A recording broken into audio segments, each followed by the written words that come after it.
yang beragam agar siswa dapat lebih optimal dan memiliki cukup waktu untuk mendalami konsep dan menguatkan kompetensi. Jadi pembelajaran ekstrakurikuler itu sama dengan artinya pembelajaran.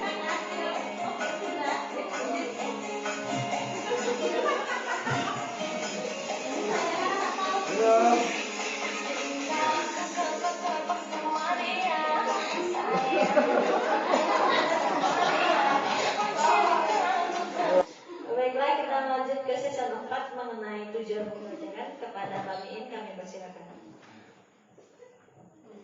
Baik Bapak Ibu, kita lanjutkan. Alhamdulillah makan sudah, sholat sudah. Sebenarnya mantul yang berat ya. Ini memang jamnya nih.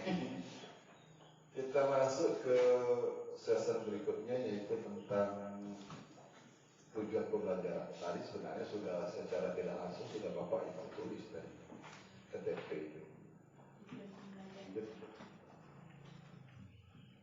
Nah, ini untuk merumuskan tujuan pembelajaran itu bahwa maksud pendidikan itu adalah menuntut segala kekuatan kontrol yang ada pada anak agar mereka dapat mencapai keselamatan dan kebahagiaan yang setinggi-tingginya baik sebagai manusia maupun anggota masyarakat ini.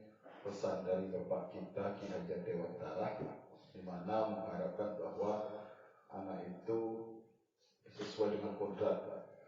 Dalam artian seperti ini Bapak Ibu, sering kita sebagai wali murid atau orang tua mengharapkan bahwa pendidikan anaknya itu tujuannya cuma satu, kadang di PNS. Nah, ini contoh kecilnya saja.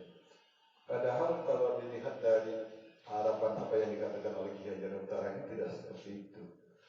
Dia pendidikan dikejar itu supaya dia mencapai keselamatan dunia dan akhirat, itu jelas. Kemudiannya dia bisa menjadi orang yang berguna di lingkungan masyarakatnya, tidak mesti harus menjadi belum. Nah, itu nanti masuk di asesmen.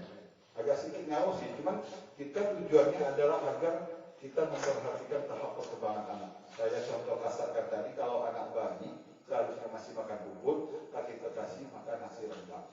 Nah, itu juga masuk. Jadi untuk tingkatan masing-masing fase kita. Tujuan pembelajaran itu terdiri dari kompetensi, tadi sudah Bapak Ibu. Kompetensi yang Bapak Ibu temukan tadi dengan kata-kata kerja, kemampuan yang mencakup sikap pengetahuan dan keterampilan yang dapat didemonstrasikan peserta didik. Kemudian konten, itu tadi materi dalam proyek. Hal utama di Gunung Merdeka itu adalah capaian pembelajaran. Inilah awal sebelum langkah selanjutnya juga seperti ini. Bapak Ibu lanjut. Merumuskan TP dan ATP.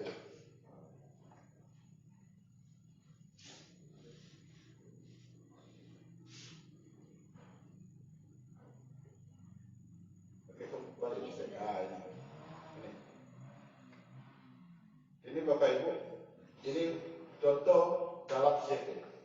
Di situ ada warna hijau dan warna kuning. Apa yang membedakan warna hijau dan warna kuning?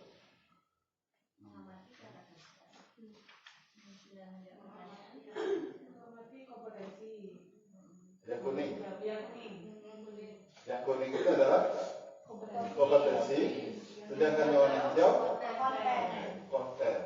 Ini Bapak Ibu. Jadi kita boleh juga kalau seperti ini pakai stabilo, kalau yang tidak dipisahkan ke satu persatu seperti dalam bentuk tabel tadi. Kita beri ada stabilo, CP kita itu stabilo.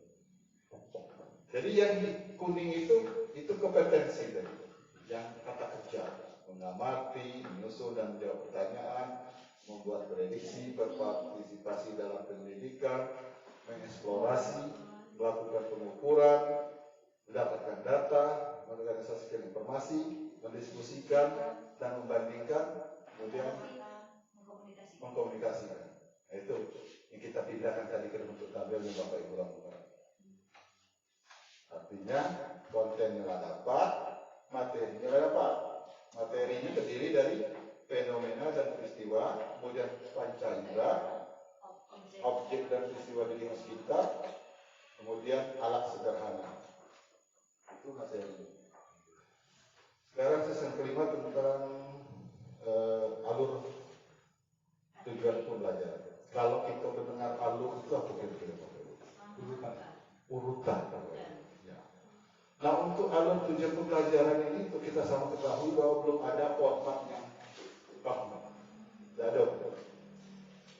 Maknanya, mana formatnya alur tujuan pembelajaran? Belum ada. Silakan sekolah masing-masing untuk memodifikasinya.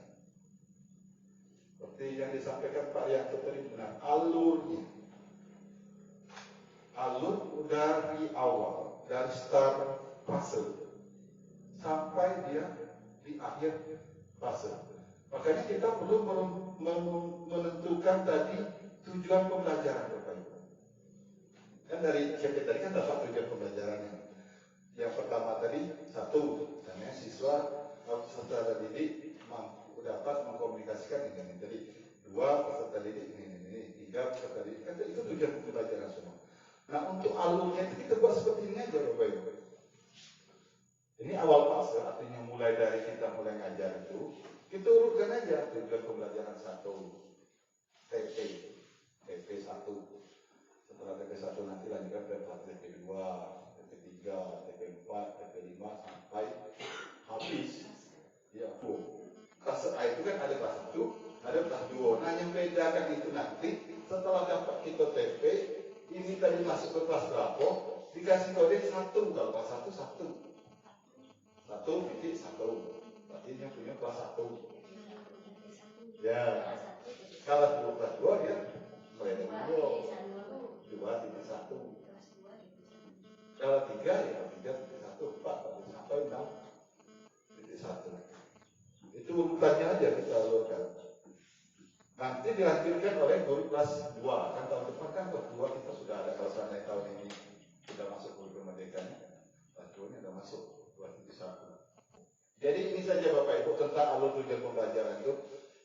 Kita hanya mengurutkan tujuan pembelajaran ini yang pertama, ini yang kedua. Nah, nanti kita dalam pembelajaran kita urutkan saja sesuai dengan tujuan pembelajaran.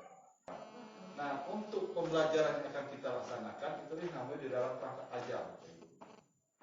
Perangkat ajar di situ ada modul ajar. Kalau dulu FPP. Jadi ATP ini tidak termasuk dalam RPP atau di dalam, kalau dulu RPP tidak masuk situ dia. Dia masih dalam tahap perencanaan ke RPP Pak. Kalau sekarang bukan RPP Pak. Modul ajar Bapak Ibu. Nah, modul ajar itu bisa kita download lewat PMN. Bapak Ibu di sini sudah masuk ke PMN semua? Sudah 2 belum Pak? Pak Anton sama Bu Judi. Yang lain belum? Yang lain sudah. Ada yang 4 password. Nah, itu Bapak Ibu di PMN, karena ada satu materi di PMN cuma panjang sekali, mungkin nanti lain waktu sudah disampaikan oleh Bu Judi saja. Itu di dalam situ ada semua modul ajar. Kemarin sudah disampaikan. Modul ajar nanti juga mungkin saya akan bantu yang sudah saya download, saya bantu di grup KKB. Silakan Bapak Ibu pilih. Jadi dalam perangkat ajar itu ada yang modul ajar. Nah, modul ajar itu lagi RPP Pak. RPP di situ dalam modul ajar itu dituliskan juga CP-nya ada, TP-nya ada, kemudian ATP-nya ada. Asesmen itu apa itu? Penilaian. Ya. Kalau dulu itu penilaian. Ini nilai digaul kecil itu asesmen. Asesmen itu kata lain dari penilaian. Nah, asesmen itu bagaimana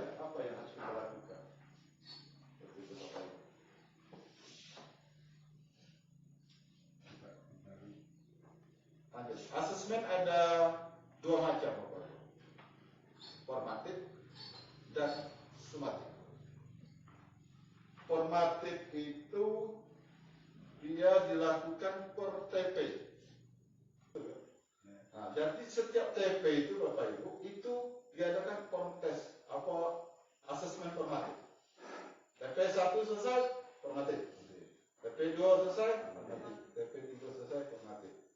Nah, kalau dalam lingkup materinya itu sudah selesai, kan satu materi itu kan ada beberapa TP itu Bapak Ibu ya. Seandainya materinya tadi tentang kita ambil tentang sistem pencernaan, TP1, TP2, TP3. Ya, ini kalimat kerennya aja Bapak Ibu. Jadi kita waktu baca ini tak nyambung Bapak Ibu. Tapi tadi sudah saya ajak Bapak Ibu itu untuk memahami asesmen itu sendiri. Tujuannya tadi yang asesmen formatif itu adalah untuk mengetahui sejauh mana ketercapaian kita mengajar pada tujuan pembelajaran yang kita ajarkan. Nah, TP1 hasil dah. Dan itu kebanyakan kita ini langsung di satu materi itu sudah kalau ulang harian, kalau dulu seperti itu kebiasaan kita ya Bapak Ibu ya. Jadi asesmen itu di awal pembelajaran dapat dilakukan untuk mengidentifikasi tujuan pelajar peserta didik. Contoh-contoh seperti ini Bapak Ibu. Bapak, asesmen itu ada 3 macam.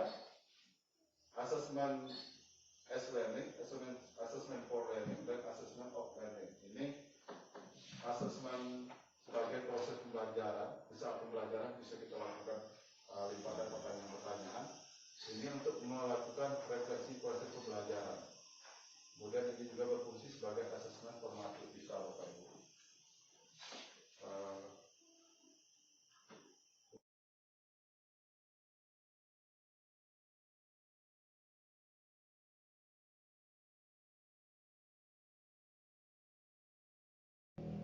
Assalamualaikum warahmatullahi wabarakatuh. Saya Dwi Apriani selaku Kepala Sekolah SDN 84 Kecang Lebong yang telah pengibasan kurikulum Merdeka yang telah dilakukan oleh Pak Miin Presdi. Kami SDN 84 Kecang Lebong telah melakukan kegiatan tersebut pada hari Selasa 1 Agustus 2023. Kami SDN 84 Kecang Lebong mengucapkan terima kasih banyak kepada Pak Miin Presdi yang telah berkenan membagikan ilmunya kepada kami, sehingga kami semua guru-guru SDN 84 Kecang Lebong sebagai sekolah merdeka belajar dapat mengetahui apa saja yang harus dilakukan agar kami dapat menjalankan tugas sebagai sekolah merdeka belajar ke depannya dengan baik. Nah, kami juga mengucapkan terima kasih karena Pak Miin dalam menyampaikan materinya itu sangat runtun dan mudah dipahami, sehingga kami semua guru SDN 84 Kecang Lebong dapat paham dan dapat mengerti apa yang harus dilakukan dalam melaksanakan kurikulum merdeka. Kami rasa itu saja yang dapat kami sampaikan. Terima kasih. Assalamualaikum warahmatullahi wabarakatuh. Assalamualaikum warahmatullahi wabarakatuh. Terima kasih kepada Pak Miin yang telah membagikan ilmunya tentang kurikulum merdeka kepada saya. Semoga bermanfaat untuk saya ke depannya nanti. Yang tadinya saya kurang paham dengan kurikulum merdeka, sekarang menjadi lebih paham. Sekali lagi terima kasih atas ilmunya Pak. Assalamualaikum warahmatullahi wabarakatuh. Assalamualaikum warahmatullahi wabarakatuh. Saya Dila Mendikasari, guru SDN 84 Kecang Lebong, mengucapkan terima kasih kepada Bapak Miin Presdi atas penjelasannya mengenai kurikulum merdeka. Yang awalnya kami tidak tahu apa itu kurikulum merdeka, sehingga saat ini kami lebih sedikit mengetahui tentang kurikulum merdeka. Sekali lagi saya ucapkan terima kasih kepada Bapak Miin atas ilmu yang telah diberikan kepada kami. Wassalamualaikum warahmatullahi wabarakatuh.